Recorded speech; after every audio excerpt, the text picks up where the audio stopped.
Hello दोस्तों, the survivor में आपका फिर से स्वागत है। इस वीडियो में हम बात करेंगे कम्युनिकेशन स्किल्स की। आपने देखा होगा कि कुछ लोग हर मौके पर सही बात कहकर दूसरों को प्रभावित कर देते हैं। कुछ लीडर्स अपने भाषण से लिसनर्स को मोटिवेट कर देते हैं। कुछ लोग अपनी बातों से सामने वाले को मंत्रमुग्ध कर देते हैं और लोग उनका कहना खुशी खुशी मान लेते हैं। इन सब में एक समानता है और वो ये कि वे सभी लोकप्रिय होते हैं और वे सभी कम्युनिकेशन स्किल्स में माहिर होते हैं। कम्युनिकेशन स्किल्स लोकप्रियता की अनिवार्य शर्त है। अगर आप इसमें कच्चे हैं तो आपकी सफलता की संभावना काफ़ी कम रहेगी। यदि आप मैनेजर या लीडर हैं तो आपको अपने कोवर्कर को मोटिवेट और इनकरेज करने के लिए कम्युनिकेशन स्किल्स में एक्सपर्ट होने की ज़रूरत है, क्योंकि इंटरव्यू और ग्रुप डिस्कशन में अव्वल टॉप वही आता है जो कम्युनिकेशन स्किल्स में निपुण होता है। इस तरह हम देखते हैं कि संवाद कौशल हम सभी के लिए ज़रूरी है।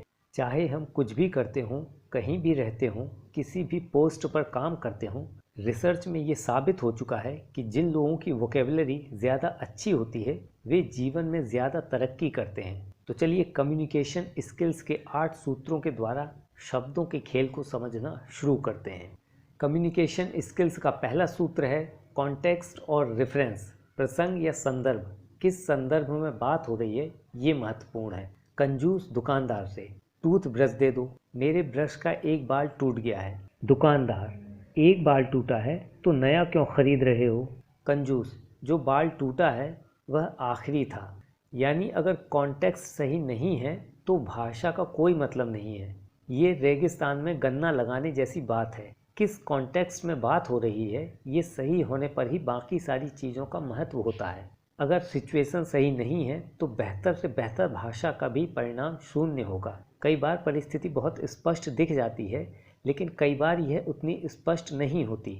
मिसाल के तौर पर आप किसी से पूछना चाहते हैं कि आपका कोई काम हुआ या नहीं, तभी आपको पता चलता है कि उसका ऑपरेशन हुआ है और वह 15 दिन तक अस्पताल में भर्ती रहा। अब आप क्या करेंगे? उससे अपने काम के बारे में पूछेंगे या फिर उसकी तबीयत के बारे में?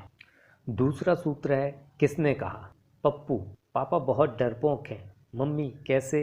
पप्पू, जब भी सड़क पार करते हैं मेरी उंगली पकड़ लेते हैं और कहते हैं कि छोड़ना मत। मान लें कोई आपसे कहता है आपकी मौत तय है। महत्वपूर्ण बात यह है कि कहने वाला व्यक्ति कौन है। अगर वो डॉक्टर है तो उसकी बात में दम है। अगर वो ज्योतिषी है तो उसकी बात महत्वपूर्ण है। लेकिन अगर कोई सीधा साधा व्यक्ति चिढ़कर आपसे यह बात कह रहा है तो उसकी बात पर ज़्यादा गौर नहीं करना चाहिए। कहने वाला कौन है, इससे ही बात का महत्व तय होता है। बात वही रहती है, लेकिन कहने वाले के हिसाब से उसका महत्व अलग हो जाता है। आप जो कह रहे हैं उसे सामने वाला मानेगा या नहीं, ये इस बात पर निर्भर करता है कि वो आपको कितना महत्व देता है। आपका पुराना रिकॉर्ड कैसा है, उसके मन में आपकी छवि कैसी है। तीसरा सूत्र है किससे कहा। पप्पू ने मेडिकल कॉलेज में पढ़ने वाली लड़की को अपने खून से प्रेम पत्र लिखा और कहा जवाब जरूर देना। लड़की ने जवाब दिया blood group B positive, haemoglobin 8, sugar 220। सामने वाला कौन है, वो कहाँ रहता है, वो क्या करता है, उसका बैकग्राउंड कैसा है, उसकी आर्थिक स्थिति कैसी है, उसकी उम्र, उसकी आदतें क्या हैं। कम्युनिकेशन करते समय यह ध्यान रखना चाहिए कि सामने वाला व्यक्ति सबसे महत्वपूर्ण है, इसलिए हमें अपनी बात उसके हिसाब से करनी चाहिए ताकि वो हमारी पूरी बात समझ जाए। मान लें आप सेल्समैन हैं और किसी को कोई सामान बेचना चाहते हैं। आप सुबह 7 बजे फ़ोन करके उससे अपॉइंटमेंट मांगते हैं। आपको ये पता नहीं कि वो आदमी अक्सर 10 बजे तक सोता रहता है। नतीजा क्या होता है? आपके फ़ोन की घंटी उसकी नींद तोड़ देती है और वो बिना सुने ही आपका ऑफ़र ठुकरा देता है और आपको अपॉइंटमेंट नहीं मिल पाता। सबसे महत्वपूर्ण बात यह जानना है कि सामने वाला क्या चाहता है। चौथा सूत्र है कब कहा। बेटा, माँ, मैं स्कूल नहीं जाना चाहता। सभी टीचर मुझे मूर्ख समझते हैं और सभी स्टूडेंट्स मुझसे नफरत करते हैं। माँ, नहीं बेटा, तुम्हें स्कूल जाना ही चाहिए क्योंकि तुम प्रिंसिपल हो। कब कहा ये बहुत महत्वपूर्ण है। टाइमिंग सटीक होना ज़रूरी है, तभी इफ़ेक्टिव हुआ जा सकता है। अगर कोई आदमी परेशान है या दांत के दर्द से छटपटा रहा है और ऐसे में कोई उससे पिकनिक पर चलने का ऑफ़र देता है तो वो उसे ठुकरा देगा। लेकिन अगर आप उसी आदमी से 1 हफ्ते बाद वही ऑफ़र रखते हैं तो हो सकता है वो एक्सेप्ट कर ले। ऐसा क्यों? क्योंकि समय बदल गया है, सिचुएशन बदल गई है।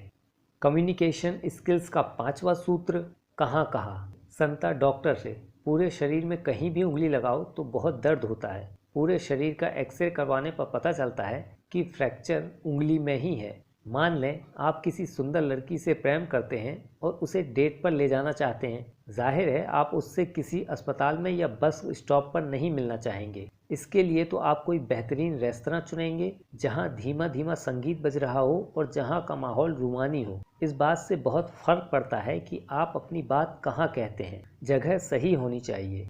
आपने कभी सोचा है कि फुटपाथ के ठेले पर 5 रुपए में मिलने वाली चाय और 5 सितारा होटल में 200 रुपए में मिलने वाली चाय में क्या फ़र्क होता है? फ़र्क चाय का नहीं, जगह का होता है। चाय में उस जगह की कीमत जुड़ी होती है। आप चाय की नहीं, उस जगह बैठने की कीमत चुकाते हैं। 6वां सूत्र है, क्यों कहा। अब हम कम्युनिकेशन स्किल्स के एक बहुत ही अहम पहलू पर गौर करते हैं।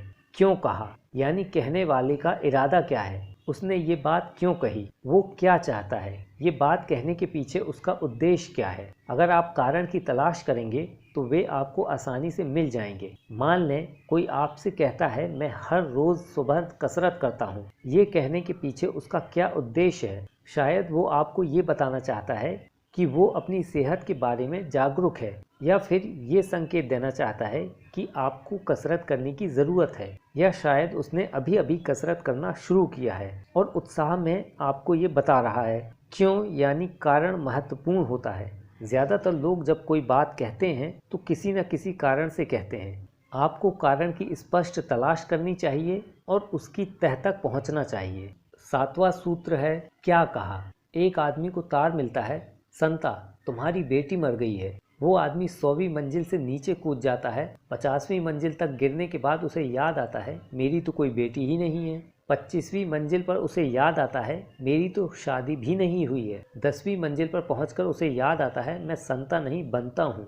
क्या कहा ये भी बहुत महत्वपूर्ण है। अक्सर हम सरसरी तौर पर कोई बात सुनकर या कोई चीज़ पढ़कर गलत मतलब निकाल लेते हैं। अगर कोई कहता है 30% दुर्घटनाएं शराबी ड्राइवर करते हैं तो शराबी लोग इसका ये मतलब निकाल सकते हैं कि शराब पीकर गाड़ी चलाने से दुर्घटना का खतरा कम होता है। उद्देश्य क्या था और मतलब क्या निकाला गया। इसलिए हमें अपनी बात ऐसे शब्दों में कहनी चाहिए ताकि उसका गलत मतलब निकाला ही ना जा सके।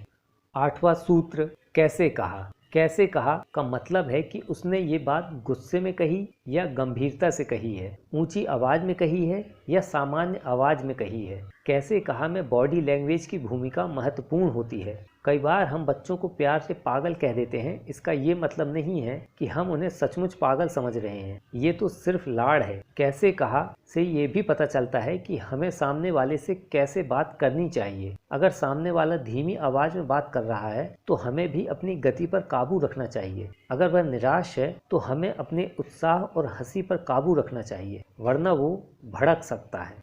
दोस्तों ये थे कम्युनिकेशन स्किल्स के 8 सूत्र। आई होप कि आपको ये वीडियो पसंद आई होगी। अगर पसंद आई है तो चैनल को सब्सक्राइब करें, लाइक करें, शेयर करें। जल्द ही मिलते हैं एक नई वीडियो के साथ। तब तक के लिए थैंक यू।